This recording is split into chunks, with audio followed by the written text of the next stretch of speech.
This is the Yanks Go Yard podcast with Adam Weinrib and Thomas Carranante.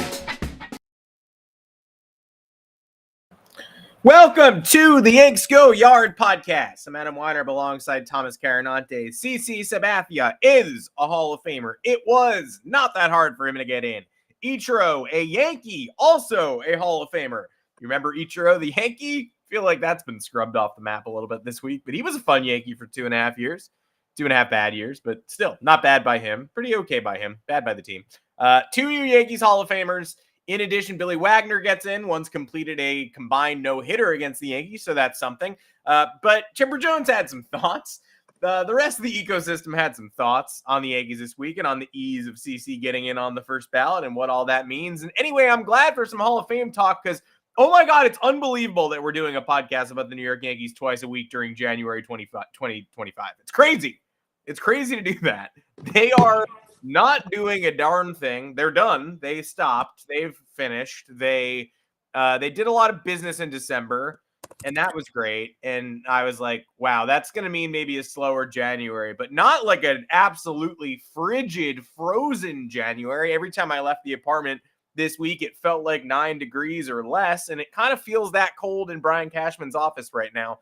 I got tricked into watching Brian Cashman's daughter host a show on the Yes Network with CC the other day, and they went into Brian Cashman's suite for a little bit, and I was like, first of all, I guess this is a show, but second off, man, it must be freezing in there. It just got to be so damn cold in there. Nobody walking in to do any deals, bring any moves to fruition. Marcus Stroman trade market, absolute icicles at this moment in time. So we'll talk about the week in Yankees news, but we're probably mostly going to focus on the Hall of Fame. We're talking about the Blue Jays a little bit too, because I want to congratulate the Toronto Blue Jays on becoming this year's winners of the Memorial Red Sox Fan Award for complaining endlessly while still getting everything you want.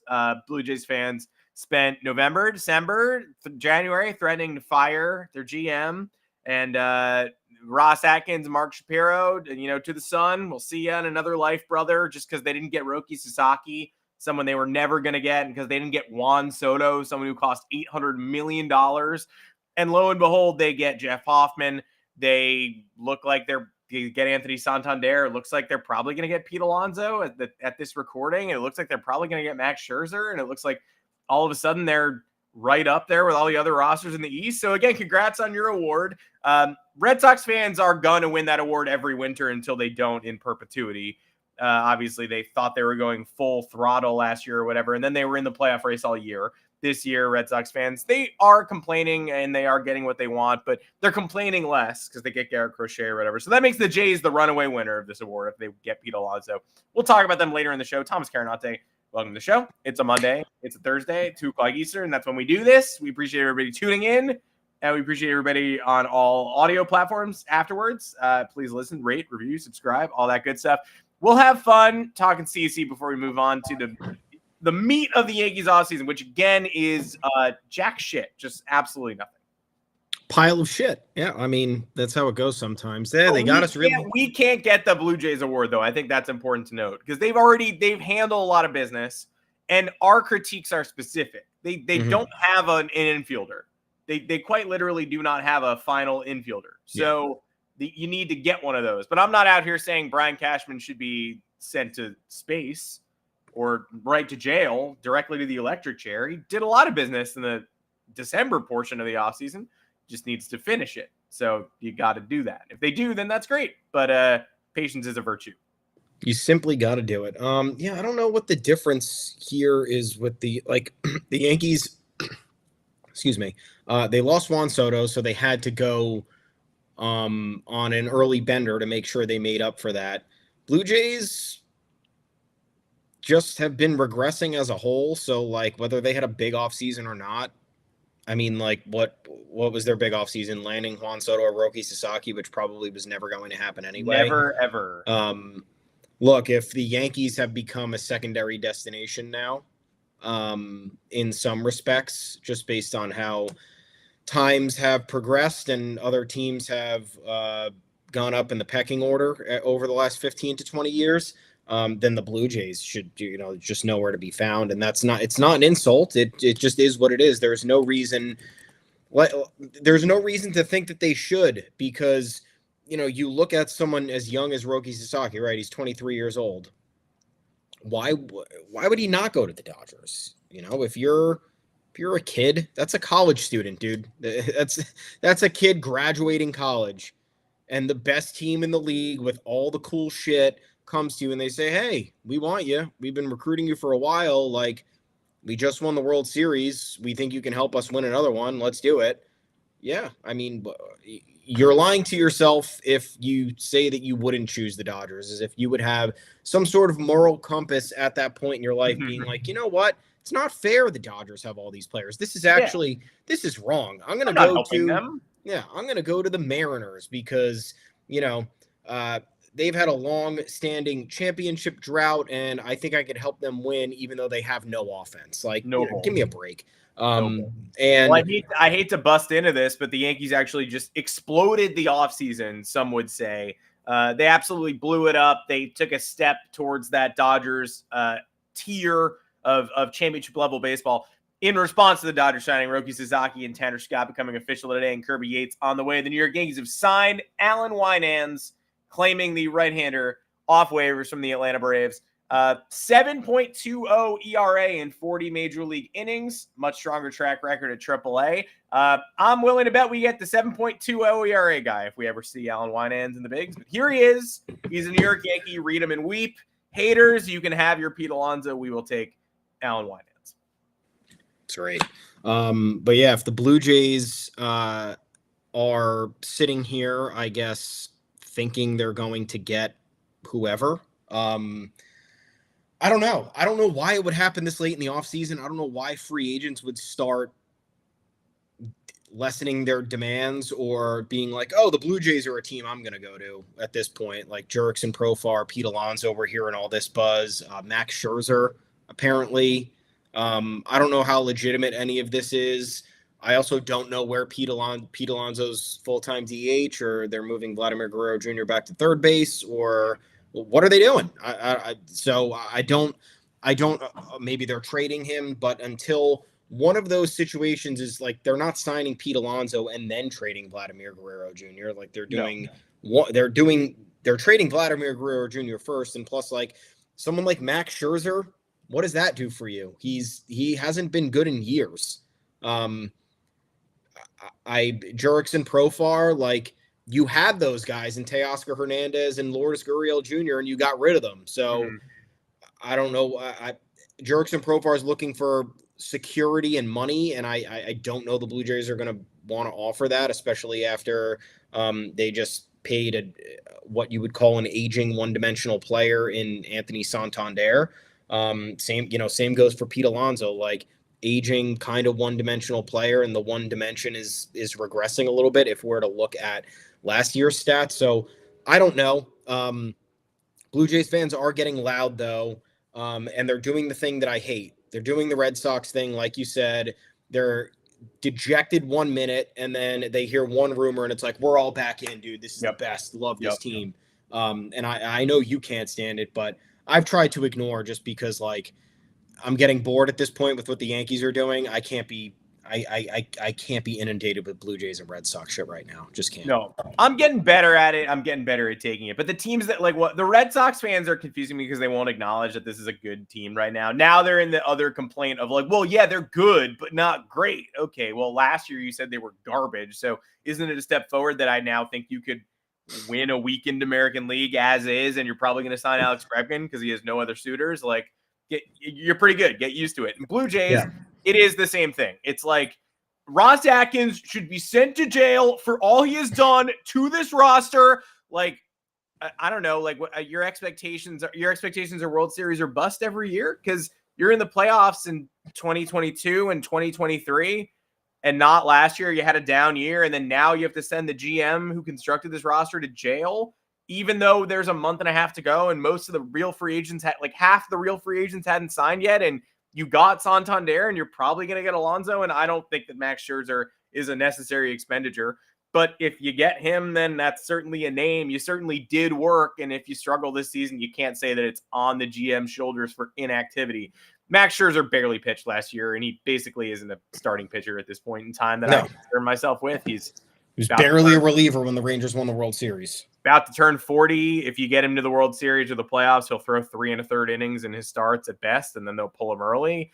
And yeah, he made 9 starts last year, and I don't think he's going to make more than that at 40. And he's probably going to cost Verlander money, $15 million 1 year or whatever. Like, I think I'd rather have Verlander, but I'd also definitely rather have neither. Those are just not people I'm interested in. But he's not coming to your team for a non-premium salary. Yeah. So yeah, I'll give me Alan Winans all day. But we'll address the Blue Jays next week, I'm sure, because they'll probably make moves. I think we had a Winans segment in this podcast even before we knew that he was going to be a Yankee. I was going to do 25 minutes on why it was a perfect fit for this rotation. So luckily, I don't have to scrap that. No, I know almost nothing about him. Seems to be a Cody Poteet type, AAA warrior, guy who throws 90, 91, 92, and then sucks when he comes up to the majors. Cody Poteet was pretty good last year. So, hey, maybe this is our 7 guy. We keep Stroman. I don't know. Love when the Yankees make moves, though, because otherwise, what do we got? We got, the Lou Trivino workout I know was really lighting your fire. You were excited to see the Yankees involved on that one. Classic little agent plant tweet there in the middle of the offseason, just letting everybody know that Lou Trivino is going to throw for like 12 scouts. So glad we all know that. Glad the Yankees are staying diligent there. Why? They didn't get enough information from Lou Trivino being in their building. Surely they needed a little bit more. So glad to see them go take a flyer there on a little known reliever. And Jon Berti goes to the Cubs last night, which, going to be an all-time forgotten Yankees career. Just top of the list for, okay, on a season where the roster is going to be memorable. Like, they made the World Series, they won the pennant. People are going to be able to, hopefully soon we have some World Series championships to tell our kids about, so we don't need to think about this season anymore. But people are definitely going to be like, 2024, that was a great year. Juan Soto, Gleyber Torres, Anthony Rizzo. They're going to be rattling off the names. I don't think they're going to get to Jon Berti. They're not going to remember him on the Sporkle. It's going to take a while to get to Jon Berti. Under 100 at-bats in the regular season, I believe. It was like 70. Yeah, I actually have it right here because I was looking up something else. One home run. 74 plate appearances. Yeah. Look, when they acquired him last spring training, it was right before the season started. It was actually exciting. I liked it. Yeah, we liked it because why? It was an acquisition with intent. The Yankees for so long lacked that athleticism, lacked that kind of versatility and speed and I said versatility, right? Yeah, well, they lacked it so hard. They lacked versatility 2 times. Yeah. Off the bench, and Berti was a guy who, again, we talk about this every offseason where it's like, stop using someone like Oswaldo Cabrera as the bench guy coming in for meaningful at-bats and late defensive replacements. He should be getting more everyday reps because he's a developing player. Give me a veteran who can hit for contact, is fast, and can play multiple positions as the guy you're bringing in for part-time duty, giving players rest, late pinch run, pinch hit situation. And that's what Berti seemed to be. But what happens? What happens when anybody comes to the Yankees now? You just get injured, and he played in 25 games. And honestly, what's the lasting image of Jon Berti to you? Do you know? Because I know mine. It's game 3. I think of him collapsing on the field after it looked like he ruptured his Achilles, and then it turned out it was just a calf strain that somehow there's always that. Yeah, 3 months. And I also think of the final out of game 4 of the ALCS when Tommy Kahnle was trying to wriggle out of that jam. And it was like, oh, my God, he got the ground ball to do it. And then it somehow doinked off Jon Berti's glove. And there was a moment of like, really? This is like a sure-handed, steady fielding infielder. And we can't even get to the finish line without him just like clobbering a baseball to the dirt and recovering and getting the out anyway. But what is yours? Yeah.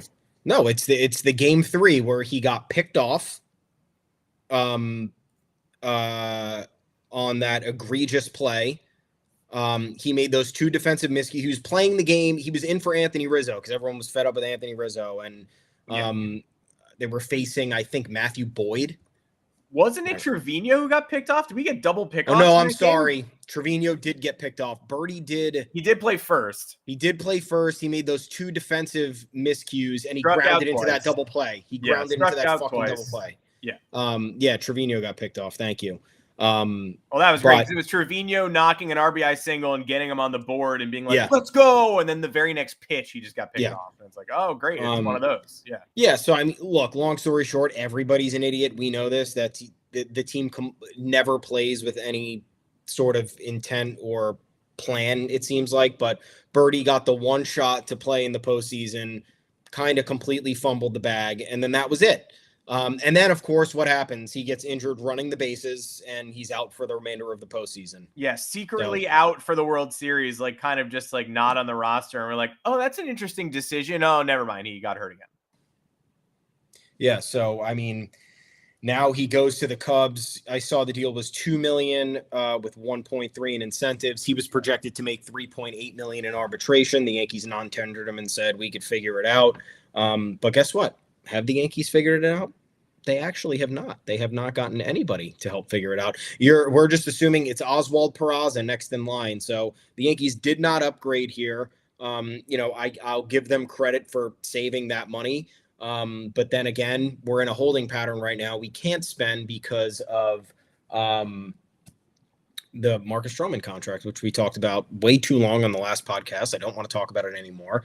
And it's frustrating when, you're seeing them try to save money, right? They get rid of some of these guys via non-tender, via trade, and they bring back Loizaga for $5 million, and now they're looking at Lou Trivino, who they paid $1.5 million last year to do absolutely nothing after they knew he was going to miss a good portion of the season with Tommy John, and he ended up not pitching at all. So, like you said, I don't know what other look they need at Lou Trivino. I don't know what other body of evidence they need from Jonathan Loizaga, who's pitched 20 games in the last 2 years. But, they're all of a sudden very quick to pass on an athletic, versatile defensive player who would actually help if he's not injured, but they're going to keep paying these relief pitchers who are injured and who are not giving them any. None of it makes sense. That's really all I'm trying to say. Now I'm just thinking about Game 3 of the ALCS. The only loss in a series they won, but oh my God, the play-by-play, that game is awful, especially in the wake of the Berti double play you're talking about. Down 3-1, struggling, walk, immediate double play, and then Volpe double that would have scored Jazz Chisholm. So good stuff by Jon Berti, who felt like a good fit. Wasn't a fit, but felt like a great fit. Let's talk about the greats. Let's talk about the greats of the game. CC Sabathia, Baseball Hall of Famer. We knew we were going to talk about this. We tributed him a little bit on the last show because there was no way, according to projections, that he was falling short. Today was the day of his induction press conference, wearing the Hall of Fame cream-colored jersey. Nice to see him on the dais with Ichiro, who not unanimous by one vote. Moron. Idiot alert. Yeah. Do we know who that was? We don't, and we never will, and there's no reason, unless it's not a good reason to do it. You shouldn't do it. But if you know that you could be the difference between somebody else falling off the ballot, like if you voted for 9 and your 10th spot is down to someone who you're worried is going to get kicked off for having under 5% of the vote, and Ichiro, then don't vote for Ichiro, but you really got to hope that somebody else doesn't either, because unanimous doesn't mean anything unless they're one vote short. Then it means everything. Unanimous is huge. One vote short is you're a demon. And then 3 votes short, though, everyone's just like, that's a shame. Rats. What fools, all of them. But nobody focuses on you, the person who we must hunt down and find. Derek Jeter as well, 1 vote short. Probably not the same guy, but also maybe the same guy. But if that person is against this on the whole, no unanimity ever, well, Mariano Rivera got in with all the votes. And so it's been done. But it's crazy that now, we were that close to 3 unanimous votes, within 5 years of each other. And were we ever this close before? I looked at Jeff Passan posted, I think, the highest voting percentages ever, and it was Jeter and Ichiro and Mariano were the top 3. And then I don't think anybody else missed by 1 vote or 2 votes. It was like a 3 or 4% drop off after that. So it is bizarre that we've now reached the territory where I guess we're getting closer to unanimous votes. And I would understand why somebody would think Derek Jeter isn't unanimous. Absolutely. I do understand that argument. I don't understand Ichiro. Ichiro started his fucking MLB career 6 years late and still toppled records that people never thought would be toppled. First, like true international, Asian star in baseball, like in terms of superstardom, like international icon. And that's got to weigh into it. Much I'm like, surprised. Yeah, much like I think the Jeter icon aspect of it is involved too. Like the most recognizable modern dynasty, like that's got to count for. So we talk about Andy Pettitte all the time, and like it has nothing to do with the Yankees. This is Yankees podcast. Welcome, folks. If any other pitcher, even if a fucking Red Sox pitcher, had the most postseason wins of all time, as long as he wasn't a Nazi. If there was a Red Sox pitcher who had the body of postseason work that Andy Pettitte had, and like, I guess what you would call stat padding career number, like regular season numbers, I don't even know how you, and the HGH argument, sure, that's all going to play. But even without that, I think people are still just like, yeah, he's not a Hall of Famer. And it's like, why? I don't understand why, because there's the two schools of thought that always clash. And it was like kind of like what we were talking about last episode with the people complaining that the billionaires spend too much in the Dodgers and then complaining that the billionaires spend too little in the Guardians. And then you have the Hall of Fame votes where it's like someone who had a really incredible regular season body of work for 15 years.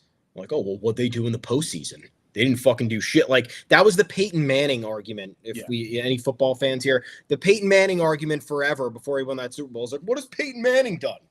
He hasn't won a Super Bowl. He's useless. And it's like, he's like maybe the greatest offensive mind that we've ever seen on the football field in terms of running an offense and reading defenses and adjusting on the fly. And like, that's not taking away anything from anybody else, but Colts defense has held them back some years. Bad matchups held them back some years. Yeah, Peyton wasn't entirely like the most clutch player you've ever seen, but like just because he didn't win a Super Bowl up until that point doesn't mean he wasn't on a Hall of Fame trajectory. And then you have this other side of the argument where it's like, oh, all that postseason success, huh? But what? He had a 3.7 ERA for his career. That's Hall of Fame worthy to you?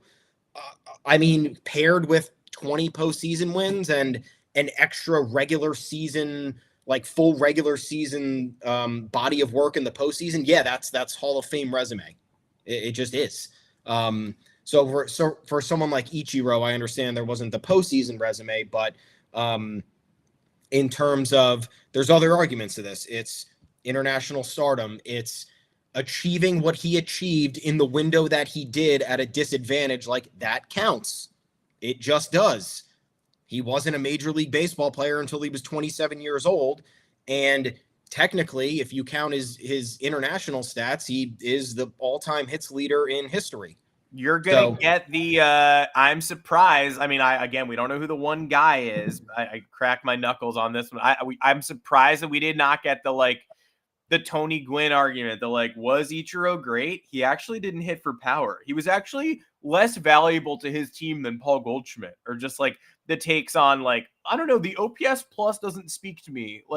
107. Yeah, I understand. He was fun. He was joyful, but it's like Luis Ariz. If you're going to be valuable at that OPS plus, you need to be hitting 330, not 311.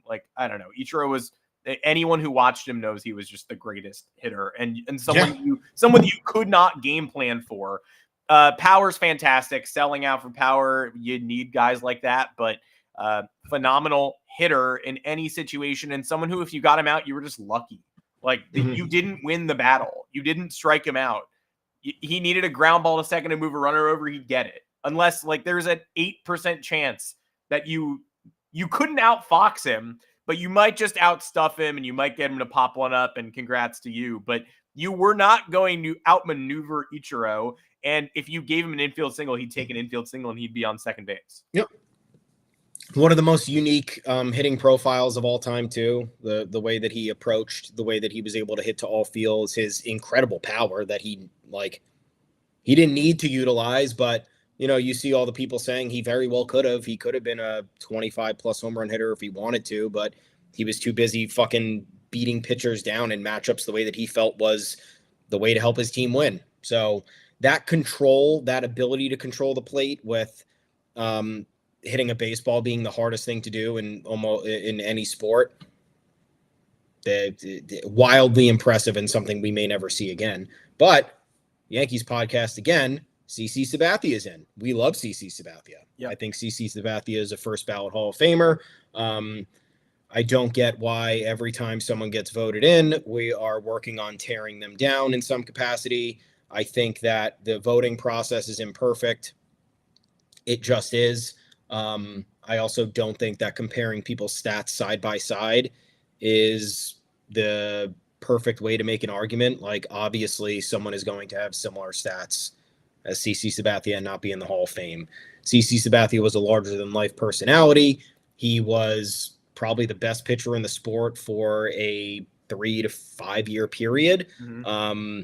He was, and again, expectations matter, right? Signed a historic contract with the Yankees, delivered upon it in the first year with, like you talked about last episode, 3-man rotation, shouldered the entire load. Shit you just don't see anymore. You don't see that happen anymore. I don't know if we'll see it happen to that degree ever again, just based on how pitchers so easily flame out now with the injuries and with the scouting reports and things like that. But CC Sabathia went to the biggest market at the time, the most unforgiving media, the largest spotlight in the sport, and he immediately won over the fan base. He immediately ended what, I guess Yankees fans at the time would have considered a championship drought. And did everything he was asked to do, and then extended his career even longer, and then ended up being an integral part of, those Yankees playoffs teams later in the 2010s. Like, mm-hmm. was he the most influential player on those teams? No, but he contributed. He was nearing the end of his career, and he was still hanging with the best. He was being a commendable leader in every respect. And again, that all counts. It all counts. So sorry if you didn't like him because he was loud. Sorry if you didn't like him because he was a Yankee, but the counting stats were there. The individual achievements were there. The longevity was there. The personality was there. Again, also a well-regarded man in baseball. Counts if you develop relationships. How does life work, dude? You develop relationships with people. People view you as pleasant or unpleasant. Yeah. Like, it's just the way it is. Everyone viewed CC Sabathia as pleasant. Everyone viewed him as some sort of someone they could go to advice to, or some sort of pillar of stability, I guess is the best way to put it. And if you have that kind of reputation, it goes into the voters like you.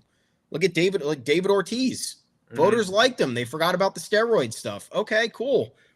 Let CC Sabathia have his way. The voters liked him. He was a well-regarded man. He had achievements. He did pretty much everything you would have asked for in a Hall of Fame player in the modern era, and he got it. So, don't show me the fucking side-by-sides of other pitchers that you think should be in. I don't care. They'll probably get in. It's straw man season. Like, people are doing the thing where they're arguing with fake people again, because CC Sabathia is in, and I saw a lot of CC Sabathia is in. There was a viral tweet, and I don't even remember who it was, and I'm glad I don't, because I don't want to give them credence. But it was like, CC Sabathia is in on the first ballot. Oh, well, I hope the writers are as kind to Zach Greinke. They'll probably make him wait a couple years because he wasn't a Yankee. Is there a pitcher more beloved by sports writers than Zach Greinke? Every time he walks, there's an ode to Zach Greinke's quirkiness. 20 hilarious Zach Greinke stories you didn't know. And also, by the way, he outwarred CC Sabathia, which is all that matters to these groupthink voters these days. CC had 62 WAR. Greinke had 77. So, yeah, he's getting in on the first ballot. He might get 90%. They might make it, or they're going to make him wait because he wasn't a Yankee. No, they love him, and there's no way they make him wait. They're making Carlos Beltran wait because he cheated baseball. Who are they making wait right now? What is that sentiment even about? Carlos Beltran has to sit and wait his turn because he was a part of a scandal in Houston, and it's not like he absolutely laps the field. You can manipulate statistics to show that Carlos Beltran was one of the greatest center fielders in the history of the game, and he's a Hall of Famer to me.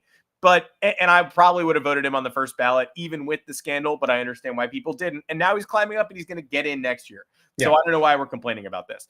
Joe Mauer was a classic. They're going to make him wait. If he had caught in New York, he's in on the first ballot. And his numbers are honestly barely even represent. Like he would have given me pause. He's a Hall of Famer to me because I'm a big Hall guy. You're also yelling at the wrong guy. And maybe I'm straw manning right now because nobody's actually yelling at me. They might after the show. But look, I think Felix should stay on the ballot to see if we can maybe get him in. Being a one-team man matters to me. So Mauer, I think he benefited from not playing for the Yankees. If he had played 6 years for the Twins and 5 for the Yankees and put up those numbers, he wouldn't be in. Brian McCann did that. He's off the ballot. Russell Martin did that. He's off the ballot. Did playing for the Yankees benefit those fucking guys, or did it actually hurt them because they didn't have a one-team legacy to carry into Cooperstown? I'm glad we're having the David Wright conversation. I don't know if he's a Hall of Famer necessarily. I don't know if we can convince 75% of people that someone whose career was that short is a Hall of Famer. But for me, David Wright, keep him on the ballot. Let's talk about it. Dustin Pedroia, keep him on the ballot. Let's talk about it. These are guys who it's not like they just – David Wright had serious injury issues, and it wasn't – I understand this is a silly distinction to draw, and obviously I'm trying to make an argument for instead of against. So obviously I come in with bias. I want us to consider these people. But it's not like he had an ankle injury and then a back issue and then a shoulder problem. And then he had Tommy John. He had spinal stenosis that just robbed him of a third of a career, a condition that he couldn't overcome. And Dustin Pedroia exits baseball early because Manny Machado stomps on his leg, snaps, and he cannot come back from that. So these are two people who, if you just put 5 average years on the back of their careers, they're in the Hall of Fame. Mm-hmm. And those were not stolen from them over and over and over again, through myriad injuries, but they had one issue that compounded and did not allow them to return, and not just return and struggle, but they couldn't come back. So I want to talk about both of those guys. I'm glad we get to. Felix's situation is a little different because he just fell apart. Like Johan Santana, he just fell apart. So if you're the kind of person who wants to put somebody in for 10 or 11 great years, I can get there probably. And a lot of people are having a smart conversation saying Buster Posey is going to change this calculus next year, 2 years from now, because he's getting in and he's got 1,500 hits, but he's getting in, he's sailing in. And one team, again, if Buster Posey was a Giant for one of their 3 championships and then a Yankee, I don't think that helps his case. I think it helps that he stayed in San Francisco and led these 3 teams. It also helps that he's back in their front office again. When you can associate these people with one team, it enhances their case, not hurts it. If anything, bouncing around is going to hurt Zach Greinke. Nothing to do with the Yankees or anything. Just the fact that, is he a Dodger? Is he a Diamondback? Is he a Royal? He's probably a Royal, but maybe he's an Astro. That, I guess, could send him to a second ballot, but I'm still pretty confident he's getting in immediately because those numbers are undeniable, and starting pitching means more. A starting pitcher who's able to do what Zach Greinke did over the course of her career means more now than it did 30 years ago when people were voting on this, because pitchers don't do that anymore. We're going to be having an annoying Jacob deGrom Hall of Fame conversation because of it. But that has rightly, I thought we were going to struggle to get CC in on this ballot. I thought he was, if he hadn't gotten in, I would have been annoyed because it would have felt like people holding him off a ballot for no reason. Just, you knew he was getting in eventually. So what's the point in making him wait till year 2 or 3? But luckily people looked at it the same way and they said, what is the point of holding CC Sabathia off? He's a Hall of Fame pitcher. And this body of work is not going to be repeated by many moving forward, just Scherzer and Verlander. And that's pretty much it. So luckily CC has reopened the conversation about Andy Pettitte. I don't think he's getting in. He leapt 17% of the vote this year. He's only got 3 years left. He's still 40+% away. I don't think he's getting in on the writers ballot, but I think he's got a good chance. He's being set up nicely for the future Veterans Committee, Eras Committee ballots. Mark Burley, I think we're going to have a conversation about him. For me, less of a convincing case than Pettitte. He didn't throw a full season in the playoffs and win the 96, 98, 99, 2000, and 2009 World Series. But that you could call that Yankee bias if you want. I just don't think. I think you can tell the story of baseball without Mark Burley. I don't think you can do it without Andy Pettitte. And in that vein, I'd like to reopen the Hall of Fame case for David Cone as well. If we're more impressed by this workhorse mentality, postseason excellence, taking the ball every 5 days for 15 years, and also putting up very good, win-loss percentage, the counting stats that everybody's used to. David Cohn's are great. He looks like Zach Greinke. David Cohn went 194 and 126 with 2,700 Ks and a 3.46 ERA and 62.3 WAR, which coincidentally is exactly what CC Sabathia put up. Identical, 62.3 B WAR for both pitchers. So I'm in on all three. I'm in on everybody. I like all of the people I just mentioned. But I'm kind of in. Yeah, people are mad about CC. And they shouldn't be, because I think even the people who are mad about CC, if you were like, do you think he's a Hall of Famer, though? They'd be like, well, yeah, but he has to wait. It's like, wait for what? Come on. Yeah. Again, it's all the revert. Like, you look at Billy Wagner. Billy Wagner got 10% his first year. Yeah. And then now all of a sudden he's a Hall of Famer. It's like, we could talk about that. Is it the voting process's fault, or like, I don't know. In my opinion, if you nearly get voted off the ballot the first time you're on it, that's 5% away from getting voted off. Mm-hmm. You're not a Hall of Famer. And you're just not. Why does your popularity increase 70% over the next 10 years when you're not playing anymore? That brings us right into the final point of this podcast, because if, let's say, hey, what you say, I hear what you're saying and I agree with you. If you are in the 10% range and the lowest cutoff is 5%, if you're below 5%, you get knocked off the ballot, then you don't really maybe need the ability to, you're probably not a Hall of Famer, and your climb is probably somewhat artificial. Mm-hmm. Bernie Williams got a 9 something his first year, and then he was off the ballot his second year. We're talking about him a lot this week. What would you say about a player whose first year on the ballot, they received 7.3% of the vote? And then, okay, maybe that was a stacked ballot. Maybe the next year it'll get better and he'll have more support. And then he received 7.5% of the vote his next year in 2019. Is that player a Hall of Famer to you? To me, no. No. Okay. Well, but I mean, unless I voted for him. Maybe you're in the 7.3. Yeah. But you're probably not, because here we are on Andruw Jones, who 7.3, 7.5, 19.4, 33.9, 41.4, 58.1, 61.6, and then this year in 66.2. So less than 9 away from the election. He's got a couple of years left, and next year the first timers are dark times for everyone. So Cole Hamels, who's not as good as many of these pitchers that we've discussed on this podcast, will probably stick around with something like 9% of the vote.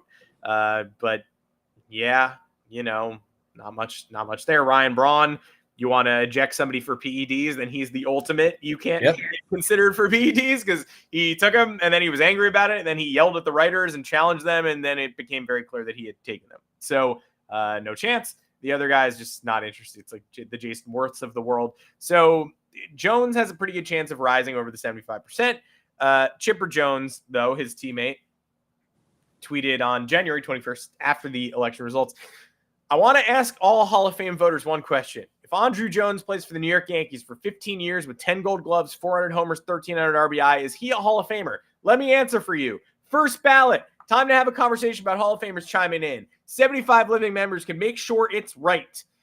Chipper, I love that you're standing up for your teammate, and I'm not mad at you. But Andruw Jones is getting into the Hall of Fame. He's getting in next year. So he did it, But at first blush, people were judging him harshly because they had valid reasons to.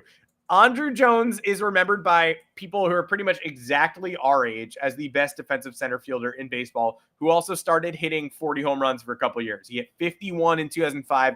He hit 41 in 2006. At that point, he is 29 years old at the absolute peak of his powers, playing outstanding defense. The batting average is a little low. The power is climbing. He truly is one of the best players in baseball for that decade. But at 29, you should get exponentially better for maybe 2 or 3 years, and then the back end of your career, you're just sort of hanging on, but at least you could put up representative numbers. Andruw Jones should have 550 homers. Mm-hmm. This shouldn't even be a conversation. Unfortunately, 2007, he turned 30. His WAR gets cut in half. He hits 26 homers 1 year after he hits 41. He goes from 262 to hitting 222, a 126 OPS plus down to 87. Okay, it's just a down year. He goes to the Dodgers, 3 homers in 75 games. He's basically a part-time player. He hits 158 and subtracts 1.6 WAR. One of the worst free agent additions in the history of baseball. Goes to Texas the next year, only plays 82 games, homers 17 times off the bench, and hits 214. What's wrong with him? Goes to the Chicago White Sox, part-time player, 107 games, 328 plate appearances, 19 homers, and then he goes to the Yankees. Has an 851 OPS in 77 games in 2011. 2012 hits 197 with 14 homers for the Yankees and is done at the age of 35. What happened? He's going to make the Hall of Fame. He's going to make the Hall of Fame next year, but it's not quite so cut and dry. We're all disappointed every time we examine Andruw Jones's stats because the first half through age 29 is so starkly different from the second act of his career that it's like, why is he out of shape? He's a DH during those Yankees years. He went from the best defensive center fielder in baseball to unplayable in the field. Yeah. He gets demerits for that, and rightly so. He torpedoed his own career. He added a bunch of really bad years where he was out of shape and not trying that hard to the back half of a Hall of Fame career. And also, Chipper Jones, your overarching point that if this guy would be in first ballot, if there was, let's say the Yankees dynasty had a center fielder who beat the drum for the team and had combined power and speed and great defense and won gold gloves and was the class of the league during that entire dynastic period, they'd be in first ballot. No, that person's name is Bernie Williams, and he's in fact not even on the ballot anymore. He lasted just 2 years. So no, he didn't have 400 homers, but he had 300, and his career peak lasted longer than Andruw Jones's. It was a little bit lower, but he was also on the team that actually won championships. So Chipper, I hear you, but there are valid reasons that your friend is being kept out of the Hall of Fame. And he also won't be kept out for much longer. He's getting in next year. Good tweet, though. Yeah. And look, I agree. Like, I think there's an argument to keep Andruw Jones out if you really wanted to. I don't know what I would do here because it's shitty, right? You watch the beginning. He had 9 incredible seasons and still had another at least 6 left, and it turned out to be 0 left. So if we're sitting here and we look at sample sizes of people's careers and maybe somebody had a really solid 10-year career, you might sit there and say, well, 10 years isn't enough. So I don't know. You know, you want to talk about David Wright. I think David Wright's a good example. Like, what was that in terms of actually putting together a career? Is probably 10 years, and people look at it, well, the counting stats aren't there. 10 years isn't enough. And you look at Andruw Jones and it's like, yeah, I mean, if you are grading him by his best 9 years, yeah, he's a Hall of Famer, but what are you grading the downfall? Yeah. David Wright, it's 2005 to 2013. It's just like undeniable. Like 9 years. 1, 2, 3, 4, 5, 6, 7 All-Star games, the face of the Mets, which, you know, all-time Mets hitting leader. New York franchise, all-time Met. In 2014, he's ostensibly mostly healthy, but he goes from 18 homers to 8 and 307 to 269. The OPS creeps under 700. He's league average. He's 101 OPS plus that year. So tough year, not as bad as Andruw Jones's tough years. No. And then the condition kicks in and his career is essentially over. He plays under 80 more games across 3 seasons. Mm-hmm. Yeah, I mean, it's all how you want to look at it, and that's why the voting process is subjective, and there aren't strict guidelines. It's not, oh, did you have 9 really good years? You need to have at least 9 to be considered. It's like, no. Were you beloved? Could you tell the story about baseball without you? Did you have an indelible impact on during your prime? Are you a team legend? What were your individual accolades? Like, you look at Andruw Jones, outside of Gold Gloves, he had what, 1 Silver Slugger and nothing else. You know, that's a difficult. That's a difficult and no World Series, you know, right? He never won a World Series, did he? Andruw did not. He debuted in, he took over the 96 World Series as a 19-year-old. Yeah. He was in the system in 95. Maybe they wanted to be nice. His first playoff appearance was 96. Yeah, and he was incredible, and he destroyed our lives. And 19 to 29, I don't believe that person just disappeared, but they did. Like, the guy who existed from the age of 19 to 29 was an absurd Hall of Fame talent on par with Vlad Guerrero, if not ahead of Vlad Guerrero. Both of them, remember, as young players, like Guerrero was known for a cannon. He was not a DH. Jones was known for ridiculous range and outlandish defensive plays. And it was him and Jim Edmonds, basically, as the top center fielders in baseball. And hey, if we're opening up this conversation, like Jim Edmonds should probably be in, Kenny Lofton should probably be in, and both of them didn't get votes. So Andruw Jones already has an advantage being an all-time Brave. Like being in the spotlight got him more votes than players I would say deserved it more. But yeah, age of 29 on, it's like he pretty much just gave up on baseball. So baseball gave up on him. It is weird how it all happened. And like the antithesis of this, in my opinion, is CC Sabathia, right? So CC comes to New York, 2009, dominates, 2010 dominates, 2011 dominates, 2012 dominates, then kind of falls off a cliff. What happens? 2013, 32 starts, almost a 5 ERA. Oh no, what's going on? 2014 injured, 8 starts, 5.28 ERA. Oh my God. Next year, 4.73 ERA across 29 starts. All right, he's still pitching, so that's good. And then he kind of revives himself in his late 30s. And that's a career arc that most people don't have. He came back for 2016 to 2019 and was essentially like he was a productive player in years where guys either don't play at all anymore or hit a cliff or fall off a cliff so hard that they go away faster than you could ever imagine. Yes. So the fact that CC lasted through his age 38 season and was pitching in the playoffs that year and was a guiding force, like that counting, whatever you want to view that, stat padding, whatever. He rebounded and finished his career on a high note, battled with alcoholism. Whether you want to count that as part of his personal journey in terms of getting points and overcoming that, fine. If you don't want to, I get it because it's personal conflict. But like if Andruw Jones got out of shape for 3 years and was bad at baseball and then said, you know what? Fuck this, man. I'm coming back, and then got back into peak form and then had another really good 4 years, it's a different conversation. So that's really, it's the context with how you view these. And someone who falls off a cliff and becomes irrelevant so quickly, it's very easy to see why voters would be like, I don't know. I'm not sure. But for someone like CC, who's able to rebound over personal health and performance issues and come back to do what he did, like that's a story. Part of being in the Hall of Fame is being part of a story.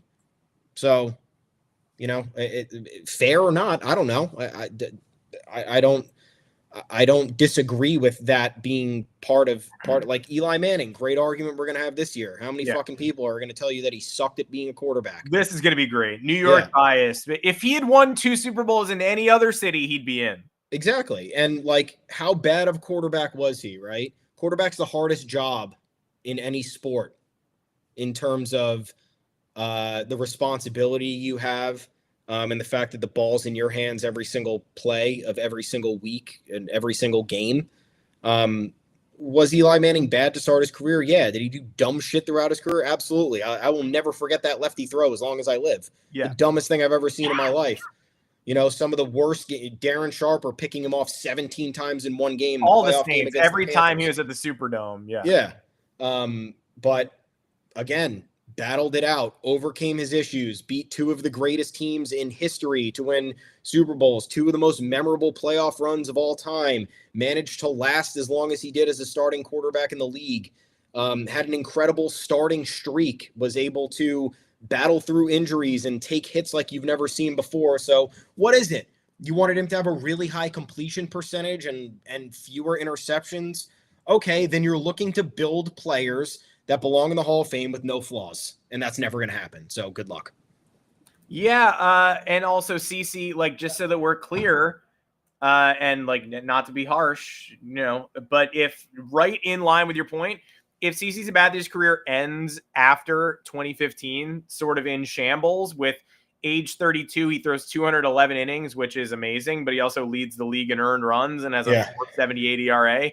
next year he can only get through 46 innings at a 5.28 ERA and then a 4.73 in 2015 before he does go to rehab. If that's the end, then I don't think he's a Hall of Famer, because 3,000 strikeouts is so important to his journey. Mm-hmm. He falls about 500 short. Yeah, he's like low 50s WAR instead of 60 too. Yeah, and he goes on to have a 3.1 WAR year in 2016, throws 179 2/3 good innings, ERA plus of 110, 122, and 115 3 years in a row. And then, yes, his arm finally gives out in 2019. He has a classic final year. And look at Zach Greinke's. He went 2-15 in his last year with like a 5 ERA. But 3 more really good years from 16 to 18 honestly cinched him into the Hall of Fame, in my opinion. And in the playoffs in 2017, he was the guy that you wanted on the mound for the Yankees in those series. He had an 0.96 ERA and threw Game 7 in Houston in the ALCS in 2017. And in 2019, 2018, he obviously, struggled in his one start against the juggernaut Boston Red Sox, and who wouldn't have, because that was an unbeatable team.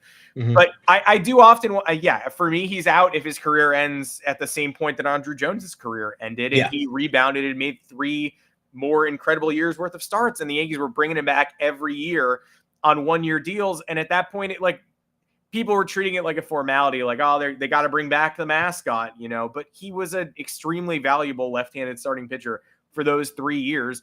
And I especially remember heading into 2018, it was really dicey whether or not he would come back. And ultimately he did, I believe, for a 2-year deal that kept him through 19. But either way, that was like a big signing. It was like, oh, thank God. I actually thought I was going to say goodbye to CC at this point. And I'm glad he's back. And fans loved him. Yeah. The teammates loved him. Fans loved him. Team loved him. And Chipper Jones loves his teammate, and that's great. And I think he's getting in anyway. But CC Sabathia did what Andruw Jones did not. Well, we got to sign off. We got to write 3 encyclopedias about Alan Wynan's forthcoming Yankees career. So check in yanksgoyard.com. Get that content. We'll see you there. It'd be great if we could nudge the Yankees to make some more moves. But for now, kudos to CC. Shout out to Ichiro, who I bribed $100 to go into the Hall of Fame wearing a Yankees cap. So look out for that. Sorry, Mariners fans, in your face. I am Adam Weinrib. You can find me on Twitter at Adam Weinrib. Thomas Carranante, where can the people find you? Same place as always, folks, at Tommy's_takes. We are both at the official Yanks Go Yard account at Yanks Go Yard FS. Like Adam said, yanksgoyard.com. Head over there. Plenty of content. We're figuring it out. We're figuring out ways to keep people engaged. We got spring pitchers and catchers reporting in a few weeks. Let us go. Don't forget to like and subscribe to the YouTube channel. We appreciate you guys tuning in, listening, and reading all the time. Thank you very much. Have yourselves a good weekend. Let's go, CC. Let's go, Ichiro. We'll see you on Monday. Woo! And let's go, former Yankees icon Andruw Jones as well. We spent all this time shit talking him, but he will obviously wear a Yankee cap on his plaque as well. Chipper, it's an option for you if you want me to paint over. Frankly, I think CZ should go in with a Yankees hat, which he said he's going to do, and then a detachable Brewers hat. Like, just a Brewers hat you could put on. If you're a Brewers fan, put it next to the plaque. And if you want him to have a bronze Brewers hat, you could put it on, because that's the most memorable year in the history of the most memorable 2-month stretch in the history for any starting pitcher going into free agency. Yep. So that's my take. But he is a Yankee. He is a Yankee, and we love him. And we'll see you next Monday to talk about more ball.